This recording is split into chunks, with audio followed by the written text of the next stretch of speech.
Hello everyone, welcome to Saraswati IAS. We are presenting UGC NET JRF practice series in political science. In this series, we are covering Indian Constitution and political system. And our today's topic for the lecture is President of India. Indian constitution के president of India से पहले के जो भी important topics हैं उनके lectures हम ले चुके हैं, आप जाके उनको वीडियोस में देख सकते हैं। तो आज का लेक्चर प्रेसिडेंट ऑफ इंडिया के डिस्कशन से स्टार्ट करते हैं। So here are the question. हमारा फर्स्ट क्वेश्चन स्क्रीन पर है। Question number 1, the president hold office for 5 years from which date? Option A, from the date of election. Option B, from the date of his assumption of office. Option C, from the date fixed by the parliament. Option D, none of the above. Hindi में देखते हैं, राष्ट्रपति किस तिथि से 5 वर्ष तक अपने पद पर बना रहता है? ऑप्शन ए, अपने निर्वाचन की तिथि से। ऑप्शन बी, अपने पद ग्रहण करने की तिथि से। ऑप्शन सी, संसद द्वारा निर्धारित तिथि से। ऑप्शन डी, उपयुक्त में से कोई नहीं। तो हमसे बेसिकली राष्ट्रपति कितने वर्ष तक अपने पद पर बना रहता है और किस डेट से अपने पद पर बना रहता है, उससे रिलेटेड क्वेश्चन है। तो इसमें ऑप्शंस दे रखे हैं। तो आप जानते हैं कि राष्ट्रपति का जो टेन्योर होता है वो 5 इयर्स तक का होता है। तो आर्टिकल 56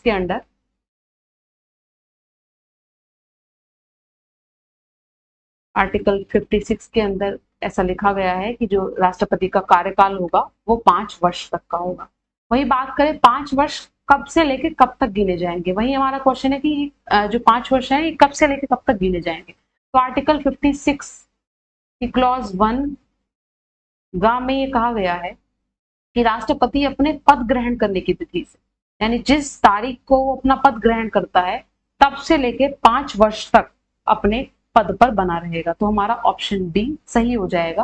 राष्ट्रपति अपने पद पर अपने पद ग्रहण करने की तिथि से 5 वर्ष तक बना रहेगा। नेक्स्ट क्वेश्चन की तरफ चलते हैं। Question number 2, which of the following members is included in the electoral college of the president?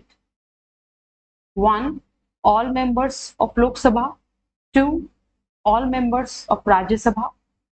3, elected members of both houses of parliament and legislative assemblies of all state. Options हैं, option A, only 1. Option B, only 1 and 2. Option C, only 3. Option D, only 1 and 3. Hindi में देखते हैं, राष्ट्रपति के निर्वाचक मंडल में निम्नलिखित में से कौन से सदस्य शामिल होते हैं?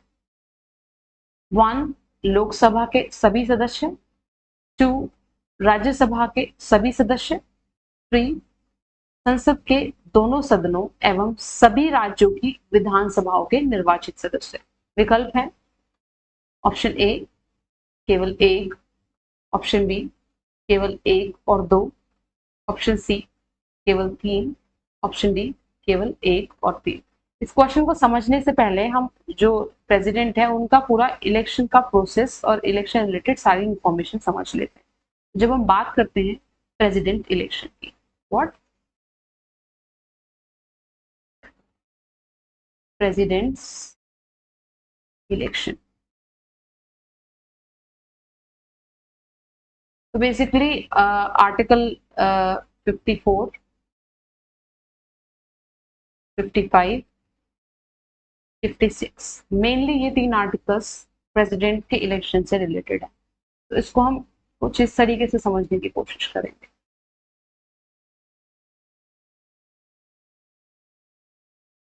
तो जब हम बात करते हैं प्रेसिडेंट के इलेक्शन में कौन कौन लोग भाग लेते हैं, तो जो लोग भाग लेते हैं उनको एक भाषा में या उसके लिए जो टर्म बेसिकली यूज किया गया है, निर्वाचक मंडल उसको कहा जाता है, निर्वाचक मंडल।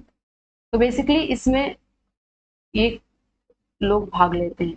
तो सबसे पहले संसद, जैसे कि हमारे ऑप्शन में भी लिखा गया, संसद के दोनों सदन, जब सबसे पहले लोकसभा के निर्वाचित सदस्य,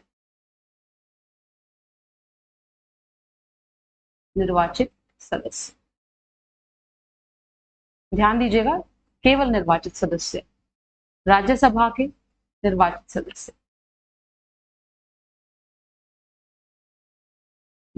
सदस्य, इसी के साथ जो स्टेट लेजिस्लेटिव यानी सभी राज्य की जो विधानसभाएं हैं उन सभी के निर्वाचित सदस्य।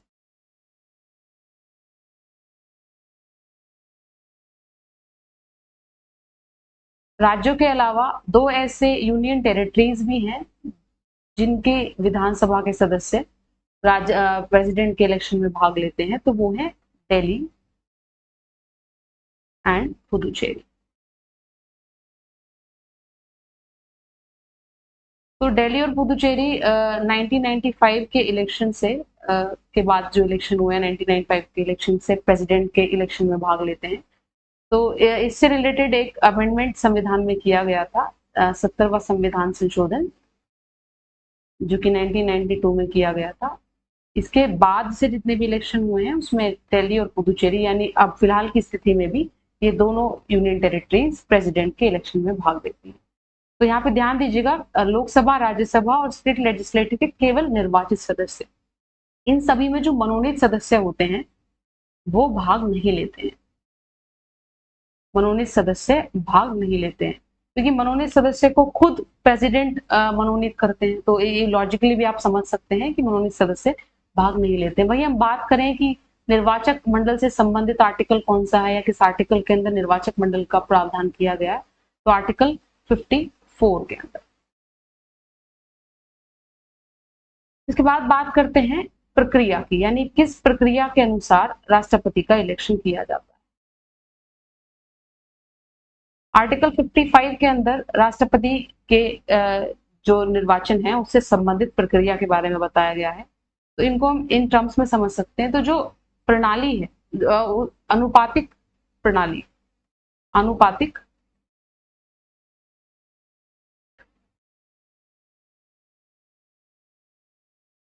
प्रतिनिधित्व प्रणाली प्लस एकल संक्रमणीय,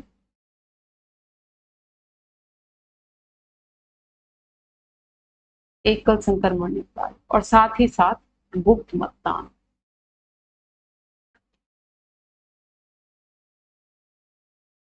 जब हम बात करें अनुपातिक प्रतिनिधित्व प्रणाली की, तो आप सभी अवेयर होंगे, लेकिन फिर भी हम जान लेते हैं। प्रेसिडेंट के इलेक्शन में आप इसके शब्द से समझ सकते हैं, अनुपातिक यानी एक अनुपात, एक मिनिमम अनुपात ऑफ वोट्स, एक मिनिमम प्रोपोर्शन ऑफ वोट लाना पड़ता है प्रेसिडेंट के इलेक्शन में जीतने के लिए, जिसको हम कॉन्स्टिट्यूशनल लैंग्वेज में कोटा कहते हैं। तो एक मिनिमम कोटा हासिल करना होता है प्रेसिडेंट के इलेक्शन में। वही बात करें एकल संक्रमणीय की, तो इसमें आप जानते हैं कि इसमें वोटर्स को एक तरह से एक सूची दे दी जाती है और उसमें कुछ नाम इस तरीके से होते हैं जिसमें वोटर्स अपने प्रेफरेंस के अकॉर्डिंग नंबरिंग देते हैं। तो ये होता है एकल संक्रमण प्रणाली। इसी के साथ साथ अप्रत्यक्ष मतदान। अप्रत्यक्ष का मतलब यहाँ पर बेसिकली ये है कि जिस तरीके से हमारे जो जनरल इलेक्शन होते हैं जिसमें व्यक्ति खुद जाकर वोट देता है अपने चॉइस के मतलब व्यक्ति को, प्रेसिडेंट के मामले में इस तरह का कोई प्रोविजन नहीं होता है। इसमें अप्रत्यक्ष रूप से जो सांसद होते हैं, जो निर्वाचित सदस्य होते हैं, वो भाग लेते हैं। वही बात करें पदावधि की, यानी कितने वर्ष तक या क्या नाम है, कितने साल तक प्रेसिडेंट अपने पद पर बना रहता है। तो इससे रिलेटेड जो आर्टिकल है, आर्टिकल 56 है और आर्टिकल 56(1) क्लॉज भी इसी से संबंधित है। तो आप सभी जानते हैं जो प्रेसिडेंट है उनकी जो पदावधि होती है वो 5 वर्ष होती है। साथ ही साथ जब से वो अपना पद ग्रहण करते हैं, पद ग्रहण करने की तिथि से 5 वर्ष, तिथि से 5 वर्ष तो पदावधि। इसके अलावा एक इम्पोर्टेंट फैक्ट, एक चीज, जरूरी चीज है जो आप सभी को पता होनी चाहिए।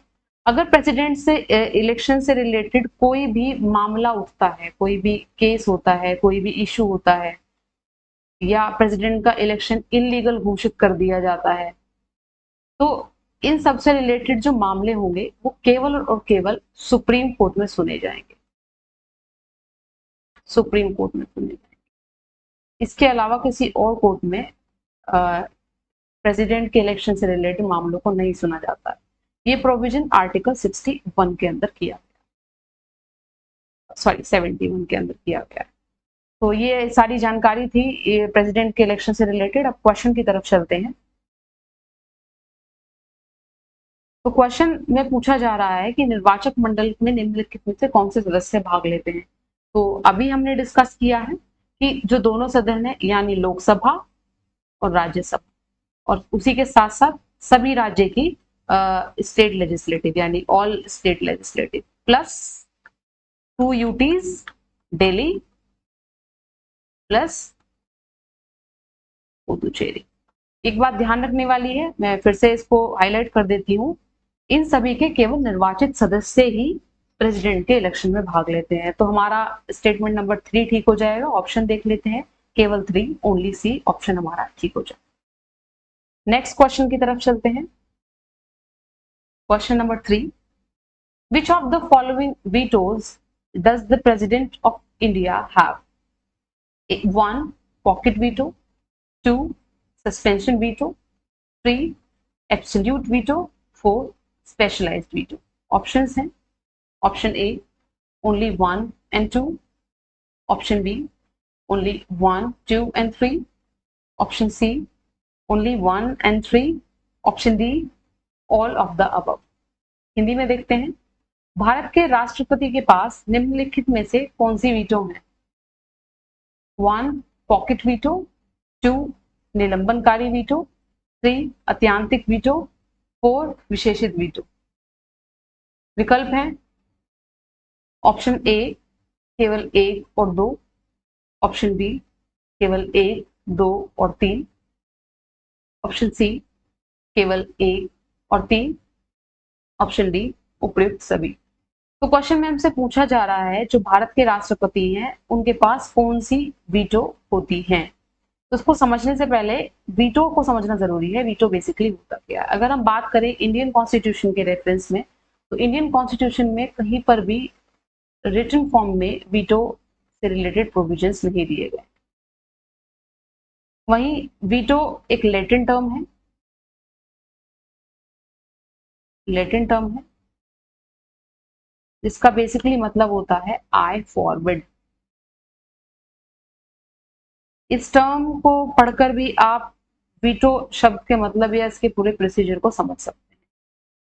इसके अलावा वीटो बेसिकली होता क्या है? वीटो बेसिकली राष्ट्रपति की किसी भी बिल को स्टे करने की, कंसेंट देने की, रिजेक्ट करने की पावर है। आप सभी जानते हैं जब भी कभी कोई कानून बनाना होता है तो संसद के दोनों सदन जो होते हैं वो बिल पास करके राष्ट्रपति के पास सिग्नेचर करने के लिए भेजते हैं। अब राष्ट्रपति के पास इससे संबंधित बेसिकली कुछ पावर्स होती हैं। तो पहली पावर तो बेसिकली ये होती है कि वो चाहे तो बिल को कंसेंट दे सकते हैं, दूसरा बिल को रिजेक्ट कर सकते हैं, तीसरा बिल को रिकंसिडर करने के लिए सदन के पास भेज सकते हैं, और चौथा ना तो रिजेक्ट करते हैं और ना ही कंसेंट देते हैं। यानी इस वाले मामले में कोई भी एक्शन राष्ट्रपति के द्वारा नहीं लिया जाता है। इसको कह सकते हैं कि वो अपने टेबल पे रखा हुआ छोड़ देते हैं और अनिश्चित काल तक के लिए वो जो बिल है एक तरीके से निरस्त हो जाता है। तो कहने का मतलब ये है कि अपने पॉकेट में रख लेते हैं, पॉकेट में रख के भूल जाते हैं। आप इस तरीके से इसको समझ सकते हैं, ठीक है। तो बेसिकली ये वाला जो हमने डिस्कस किया है, तो यहाँ पर हमसे क्वेश्चन पूछा जा रहा है कि राष्ट्रपति के, भारत के राष्ट्रपति के पास कौन कौन सी वीटो पावर है। तो मैंने भी बताया है कि वो रिजेक्ट कर सकते हैं, प्लस रिजेक्ट कर सकते हैं और कंसेंट नहीं देना चाहते हैं तो वो हमारा पॉकेट वीटो हो जाएगा। सिर्फ रिजेक्ट कर सकते हैं तो हमारा अत्यांतिक वीटो यानी एब्सोल्यूट वीटो हो जाएगा। वहीं अगर वो रिकंसिडर करने के लिए भेजते हैं तो वो हमारा निलंबनकारी वीटो हो जाएगा। ये 3 प्रकार की वीटो भारत के राष्ट्रपति के पास होती है। बात करें चौथे प्रकार की वीटो की, तो ये भारत के राष्ट्रपति के पास नहीं होती है, ये होती है अमेरिकन प्रेसिडेंट के पास। ये जो इस प्रकार का वीटो है ये इसको विशेषित नाम ही इसलिए दिया गया है। इसको इस तरीके से समझते हैं, जैसे कि माना कोई भी बिल पास होकर राष्ट्रपति के पास आया, राष्ट्रपति ने उस पर अपना कंसेंट देने से मना कर दिया और बिल को वापस रिकंसिडर करने के लिए रिजेक्ट ही कर दिया, सामान्य सदन के पास भेज दिया। अब इस प्रकार का कोई भी बिल अगर दोबारा राष्ट्रपति के पास लाया जाएगा तो उसे 2/3 बहुमत से पास होना जरूरी है, या जिसको कह सकते हैं विशेष बहुमत से पास होना जरूरी है। तो इसीलिए इसका नाम विशेषित रखा गया है। अब आप जानते हैं भारत के जो राष्ट्रपति हैं उनके पास संविधान संशोधन से संबंधित वीटो पावर नहीं है। तो आप जानते भी हैं कि संविधान संशोधन की जो बेसिकली पावर होती है वो विशेष बहुमत के द्वारा ही पारित किया जाता है कुछ मामलों में। तो जो ऊपर की 3 वीटोज हैं वो भारत के राष्ट्रपति के पास हैं, और जो लास्ट वाली वीटो है निलंबनकारी वीटो वो अमेरिकन राष्ट्रपति के पास है, सॉरी विशेषित वीटो। वही बात करेगा निलंबनकारी वीटो की, आप ये फैक्ट याद कर सकते हैं, ये वीटो फ्रांस के जो प्रेसिडेंट हैं उनके द्वारा भी यूज की जाती है, ये पावर उनके पास है। तो हमारा सही ऑप्शन हो जाएगा 1, 2 एंड 3, ऑप्शन बी केवल 1, 2, 3। नेक्स्ट क्वेश्चन की तरफ चलते हैं। Question number 4, choose the correct statement regarding the process of impeachment of the president. First statement, all of the Lok Sabha members in the process of impeachment members participate. Statement number 2, all Rajya Sabha members in the impeachment process members participate. Statement number 3 है all members of state legislative participate in the impeachment process. Options हैं, option A only 1, option B only 1 and 2, option C only 1 and 3, option D 1, 2 and 3। Hindi में देखते हैं। राष्ट्रपति के महाभियोग की प्रक्रिया के संबंध में सही कथन का चुनाव कीजिए। हमें सही कथन का चुनाव करना है। हमारा पहला कथन है, महाभियोग की प्रक्रिया में लोकसभा के सभी सदस्य भाग लेते हैं। दूसरा कथन है, महाभियोग की प्रक्रिया में राज्यसभा के सभी सदस्य भाग लेते हैं। तीसरा कथन है, महाभियोग की प्रक्रिया में राज्य विधानसभाओं के सभी सदस्य भाग लेते हैं। विकल्प है ऑप्शन ए केवल 1, ऑप्शन बी केवल 1 और 2, ऑप्शन सी केवल 1 और 3, ऑप्शन डी 1, 2 और 3। इस क्वेश्चन को समझने से पहले कुछ बेसिक डिटेल्स इम्पीचमेंट से रिलेटेड समझ लेते हैं। जब हम बात करते हैं प्रेसिडेंट के महाभियोग या जिसको इम्पीचमेंट कहते हैं,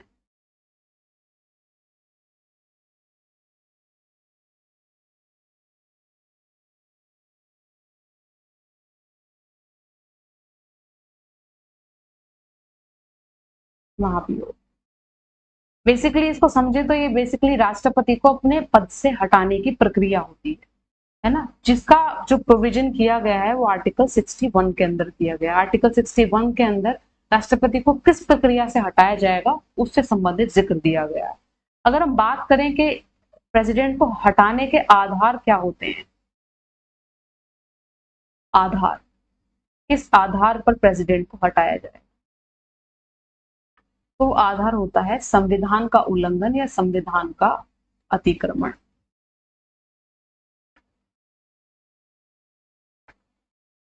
संविधान का उल्लंघन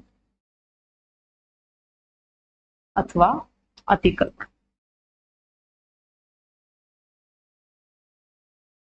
यानी प्रेसिडेंट अगर अपने कार्य क्षेत्र में कोई भी ऐसा काम करते हैं या कोई भी ऐसा विधान लाते हैं जो संविधान के मूल तत्वों के खिलाफ हो या संविधान का उल्लंघन करते हो, संविधान का अतिक्रमण करते हो, तो उनके खिलाफ महाभियोग लगाया जा सकता है। अब क्वेश्चन बनता है कि महाभियोग लाने का जो प्रस्ताव है वो कौन लाता है, तो प्रस्ताव कौन लाता है या कहाँ लाया जा सकता है, तो ये जाना जरूरी है कि संसद के दोनों सदन में से कोई भी सदन ला सकता है, लोकसभा भी ला सकता है और राज्यसभा भी ला सकता है। अब लाने की शर्त क्या होगी, जिस भी सदन में महाभियोग का जो प्रस्ताव है वो लाया गया है उस सदन के 1/4 लोग लिखित में हस्ताक्षर करके प्रेसिडेंट को कम से कम 14 दिन के प्रायर नोटिस के साथ भेजते हैं। तो समझ लेते हैं कि संसद का कोई भी सदन ला सकता है। जो सदन लाएगा महाभियोग का प्रस्ताव, वो 1/4 सदस्य को लिखित हस्ताक्षर करके 14 दिन के प्रायर नोटिस के साथ राष्ट्रपति के पास भेजते हैं। इसके बाद जो प्रोसेस होता है वो ये होता है कि जब ये जो भी सदन, माना कि राज्यसभा लेकर आया ये वाला प्रस्ताव, तो राज्यसभा इसको 14 दिन के नोटिस के साथ और फिर उसके बाद जितने भी सदस्य हैं उसकी 2/3 मेजोरिटी के साथ पास करके दूसरे सदन के पास भेज देगा। यानी माना राज्यसभा लेकर आया तो लोकसभा के पास भेज दिया जाएगा। अब जो लोकसभा है वो एक तरीके से जांच एजेंसी के रूप में काम करेगा। तो जो लोकसभा में बेसिकली क्या किया जाएगा, इसकी जांच की जाएगी। जांच करने के बाद यहाँ पर भी 2/3 बहुमत से इसको पास किया जाएगा। अब अपने पक्ष रखने के लिए राष्ट्रपति या तो खुद आ सकते हैं या फिर अपने बिहाफ पर किसी को भेज सकते हैं। अब अगर जांच में पाया गया कि इम्पीचमेंट के आधार सही थे और सही आधारों पर इम्पीचमेंट लगाया गया था, तो 2/3 बहुमत से जो जांच करने वाला सदन होगा वो पास करके इस महाभियोग के प्रस्ताव को पास कर देगा और राष्ट्रपति उसी समय से अपने पद को छोड़ देंगे। तो ये तो हो गई पूरी प्रक्रिया।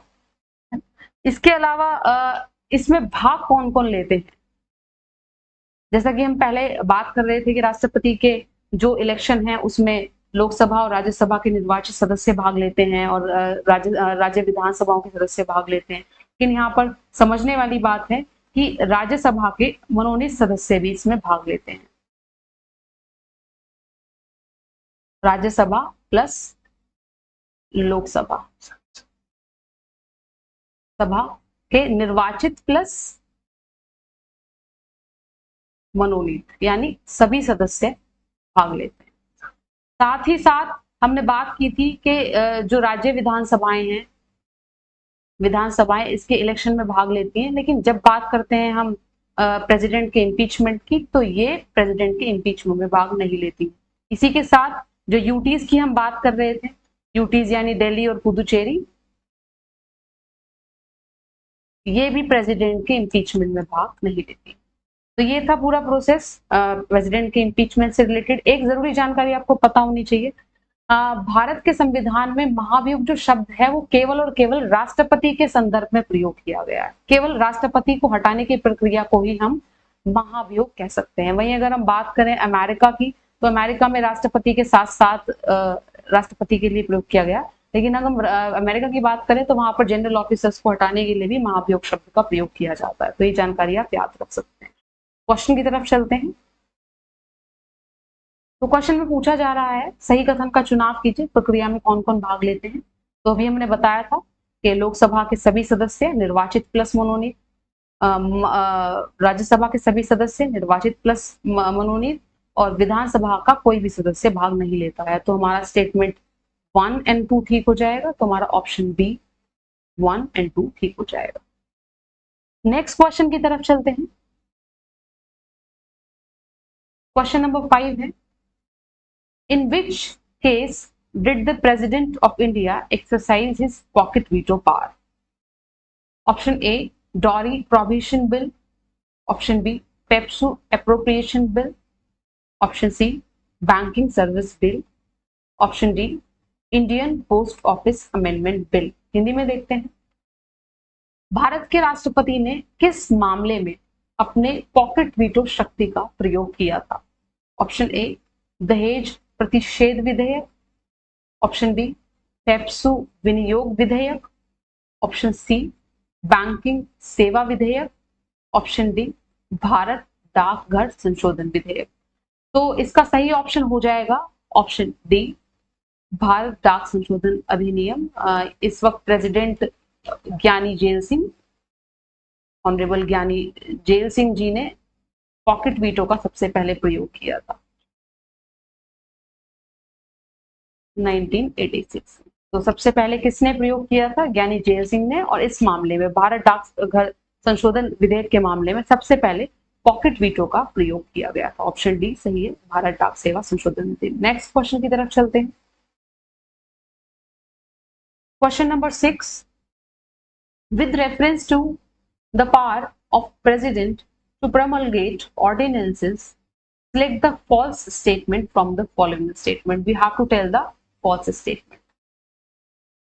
Statement number 1, an ordinance can be promulgated only if both houses of parliament are not in session. Statement number 2, the president's power to issue ordinances is a power parallel to that of legislature. Statement number 3, an ordinance can be issued by the president only on union list subjects. Options हैं, option A only 2, option B only 2 and 3, option C only 1 and 3, option D all of the above. Hindi में देखते हैं, राष्ट्रपति के अध्यादेश जारी करने की शक्ति के संदर्भ में निम्नलिखित कथनों में से असत्य कथन का चयन कीजिए। पहला कथन कहता है अध्यादेश केवल तभी जारी किया जा सकता है जब संसद के दोनों सदन सत्र में ना हो। दूसरा स्टेटमेंट कहता है राष्ट्रपति की अध्यादेश जारी करने की शक्ति विधायिका के समानांतर शक्ति है। स्टेटमेंट नंबर 3 कहता है राष्ट्रपति के द्वारा अध्यादेश केवल संघ सूची के विषयों पर जारी किया जा सकता है। तो विकल्प हैं ऑप्शन ए केवल 2, ऑप्शन बी है केवल 2 और 3, ऑप्शन सी है केवल 1 और 2, ऑप्शन डी है उपयुक्त सभी। तो इस क्वेश्चन को एक बार समझ लेते हैं पहले। जब हम बात करते हैं राष्ट्रपति के अध्यादेश देने की शक्ति से संबंधित, यानी कह सकते हैं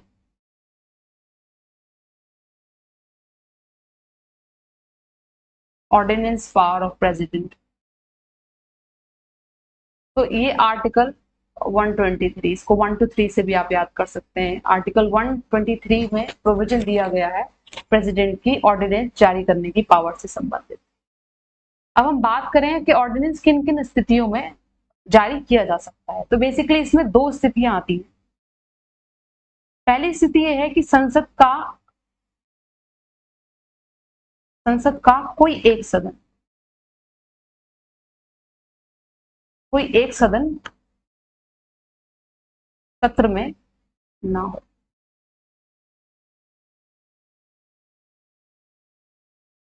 इसी के साथ साथ सिचुएशन ये भी है कि अगर संसद के दोनों सदन भी सत्र में नहीं है तो भी ऑर्डिनेंस पास किया जा सकता है, या दोनों सदन ना हो तो या तो कोई एक ना हो या दोनों ना हो, दोनों स्थिति में ऑर्डिनेंस पारित किया जा सकता है। वहीं दूसरी स्थिति ऐसी हो सकती है कि जब राष्ट्रपति को ये इस ऐसा विश्वास हो जाए कि किसी स्थिति में तत्काल कोई नियम बनाने की आवश्यकता है,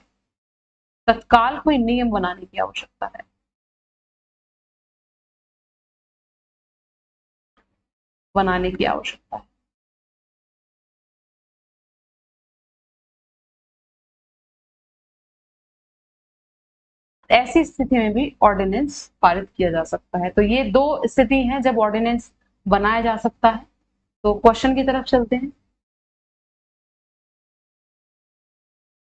हाँ, हमारा एक स्टेटमेंट और है। तो बेसिकली इसमें पूछा जा रहा है कि जो ऑर्डिनेंस बनाने की शक्ति है वो किस सूची पर है। तो आप जानते हैं कि संघ सूची पर तो प्रेसिडेंट ऑर्डिनेंस जारी कर ही सकते हैं, साथ ही साथ समवर्ती सूची पर भी, समवर्ती सूची पे। और अगर मामला ऐसा है कि आर्टिकल 356 किसी स्टेट में लगा हुआ है या ऐसी स्थिति बन गई है कि वहां पर राष्ट्रपति शासन लगाया जा चुका है, ऐसी स्थिति में उस राज्य में राज्य सूची पर भी प्रेसिडेंट ऑर्डिनेंस जारी कर सकते हैं।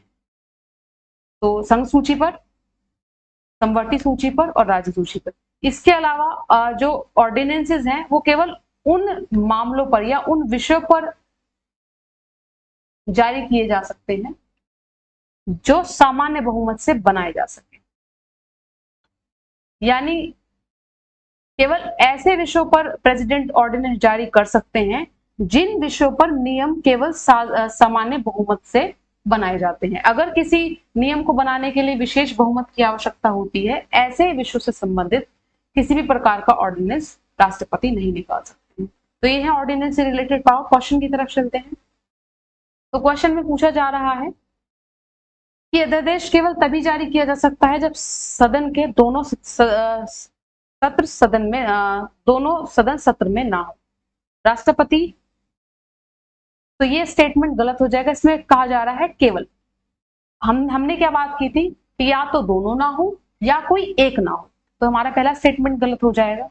इसके बाद है राष्ट्रपति के अध्यादेश जारी करने की शक्ति विधायिका के समानांतर है, तो हमारा ये स्टेटमेंट भी गलत हो जाएगा। यहाँ पे समानांतर का मतलब ये है कि दोनों शक्तियां साथ साथ चलती हैं। आप जानते हैं कि अगर विधायिका अपने कार्य कर रही हो तो राष्ट्रपति के अध्यादेश की आवश्यकता ही नहीं पड़ेगी। इसकी आवश्यकता तब पड़ती है जब विधायिका कार्य ना कर रही हो या दोनों में से कोई एक सदन कार्य में ना हो, तो ये शक्ति समानांतर हो ही नहीं सकती है। वही बात करें स्टेटमेंट नंबर 3 की, कि इनके द्वारा जो अध्यादेश है वो केवल संघ सूची पर जारी किए जा सकते हैं। अभी हमने बात करी है संघ सूची के साथ साथ संवर्ती सूची, और संवर्ती सूची के अलावा अभी बताया मैंने कि अगर कहीं पर राष्ट्रपति शासन लगाया गया है, उस मामले में राज्य सूची पर भी अध्यादेश जारी किया जा सकता है।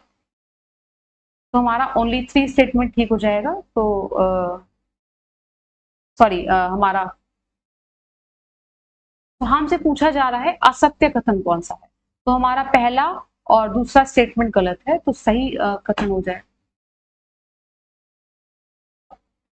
संघ सूची, ये थर्ड स्टेटमेंट भी गलत हो जाएगा कि संघ सूची पर केवल संघ सूची पर नहीं, संवर्ती और राज्य सूची पर भी बनाया जा सकता है। तो हमसे असत्य कथन की पहचान करने के लिए कहा गया, तो उपयुक्त सभी यानी सारे कथन गलत हो जाएंगे। Option D. Question number 7, consider the following statements. Assertion कहता है the president is not a member of parliament but is an integral part of the parliament. Reason: for a person to become president, he must have the qualifications to become a member of parliament. Codes हैं. Code A: both A and R are true and R is the correct explanation of A. Option B है both A and R are true but R is not the correct explanation of A. Option C है A is true but R is false. Option D: A is false but R is true. Hindi में देखते हैं। निम्नलिखित कथनों पर विचार कीजिए। कथन: राष्ट्रपति संसद सदस्य नहीं होता है परंतु वह संसद का अभिन्न अंग होता है। कारण: किसी व्यक्ति को राष्ट्रपति बनने के लिए उसके पास संसद सदस्य बनने की अर्हता होनी चाहिए। कूट: ऑप्शन ए तथा आर दोनों सही हैं तथा आर ए की सही व्याख्या करता है। ऑप्शन बी: ए तथा आर दोनों सही हैं लेकिन आर ए की सही व्याख्या नहीं करता है। ऑप्शन सी: ए सही है परंतु आर गलत है। ऑप्शन डी: ए गलत है परंतु आर सही है। तो हम अपना असर्शन और रीजंस देख लेते हैं। इसमें कहा जा रहा है कि राष्ट्रपति संसद सदस्य नहीं होता है परंतु वह संसद का अभिन्न अंग होता है, जो कि सही हो जाएगा। आप सभी जानते हैं राष्ट्रपति संसद के सदस्य नहीं होते हैं, लेकिन राष्ट्रपति के बिना उस पूरे के पूरे समूह को संसद भी नहीं कहा जा सकता है। संसद राष्ट्रपति से मिलकर ही बनती है। रीजन कहता है कि किसी व्यक्ति को राष्ट्रपति बनने के लिए उसके पास संसद सदस्य बनने की अर्हता होनी चाहिए। यहाँ पर संसद शब्द ना होकर लोकसभा शब्द सही रहेगा। यानी कोई भी व्यक्ति जो लोकसभा का सदस्य चुने जाने की अर्हता रखता है वही राष्ट्रपति चुने जाने की अर्हता रखता है। तो यहाँ पर राष्ट्रपति नहीं है, तो हमारा रीजन गलत हो जाएगा। तो ए सही है, आर गलत है, तो हमारा ऑप्शन सी ए सही है परंतु आर गलत है, सही हो जाएगा। नेक्स्ट क्वेश्चन की तरफ चलते हैं। Question number 8, which of the following cases is related to ordinance? Option A: Indira Nehru Gandhi case 1975. Option B: Kuldeep Nair case 2006. Option C: M Nagaraj case 2006. Option D: DC Wadhwa case 1987। निम्नलिखित में से किस वाद का संबंध अध्यादेश से है? ऑप्शन ए इंदिरा नेहरू गांधी वाद 1975, ऑप्शन बी कुलदीप नायर वाद 2006, ऑप्शन सी एम नागराज वाद 2006, ऑप्शन डी DC वाधवा वाद 1987। तो उसका करेक्ट आंसर हो जाएगा ऑप्शन डी DC वाधवा वाद। इस वाद का संबंध अध्यादेश से है। इस वाद में बेसिकली कहा गया था, ऐसे बहुत सारे मामले सुप्रीम कोर्ट के सामने आए थे जब एक ही बात को अलग अलग तरीके से लैंग्वेज बदल बदल कर बार बार ऑर्डिनेंसेस लाए जा रहे थे। तो इस पूरे के पूरी प्रक्रिया को संविधान ने असंवैधानिक घोषित सुप्रीम कोर्ट ने असंवैधानिक घोषित किया था। तो ये जो मामला आया था वो DC वाधवा वाद में आया था। इसमें कहा गया था कि अगर एक ही भाषा में बार बार भाषा बदल के ऑर्डिनेंस लाए जाते हैं तो वो असंवैधानिक घोषित किए जाएंगे। तो सही आंसर हमारा हो जाएगा DC वाधवा वाद 1987। नेक्स्ट क्वेश्चन की तरफ चलते हैं। Question number 9, the only example so far of the unanimous election of the Indian president is option A Dr. Rajendra Prasad, option B Gyani Jail Singh, option C Dr. Zakir Hussain, option D नीलम संजीव रेड्डी। हिंदी में देखते हैं।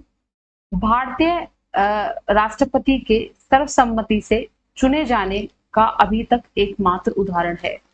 Option A doctor Rajendra Prasad, option B Giani Zail Singh, option C doctor Zakir Hussain, option D Neelam Sanjiva Reddy.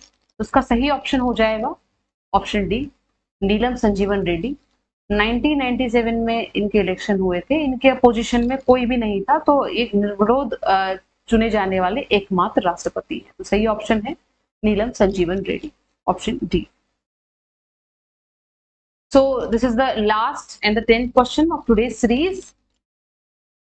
A member of parliament or legislative assembly may be elected president, but option A, he will have to resign from his membership before contesting election. Option B, he has to give up the membership within 6 months of his election. Option C, he has to give up his membership only after being elected. Option D, an MP can contest election but not a member of legislative assembly. Hindi में देखते हैं। संसद अथवा विधानसभा का कोई सदस्य राष्ट्रपति निर्वाचित हो सकता है, परंतु ऑप्शन है चुनाव लड़ने से पूर्व उसे अपनी सदस्यता से त्यागपत्र देना होगा। ऑप्शन बी, अपने निर्वाचन से 6 माह के अंदर अपनी सदस्यता छोड़नी होगी। ऑप्शन सी, निर्वाचित होने के उपरांत ही अपनी सदस्यता छोड़नी होगी। ऑप्शन डी, एक सांसद चुनाव लड़ सकता है परंतु विधानसभा का सदस्य नहीं। तो इसका सही ऑप्शन हो जाएगा ऑप्शन सी। जब भी कोई सांसद या विधानसभा का कोई सदस्य राष्ट्रपति निर्वाचित होता है तो उसको निर्वाचित होने के बाद अपनी सदस्यता छोड़ देनी होती है। तो ऑप्शन सी ठीक हो जाएगा। तो ये था आज के क्वेश्चंस का डिस्कशन। होपफुली आपको क्वेश्चंस पसंद आए होंगे। अगर आपको क्वेश्चन पसंद आए हैं तो चैनल को लाइक कीजिए, सब्सक्राइब कीजिए। अपनी UGC नेट की तैयारी को बेहतर बनाने के लिए हमारे चैनल के साथ ज़्यादा से ज़्यादा जुड़िए। Thank you so much for staying with me. I'll see you in the next lecture. Have a good day.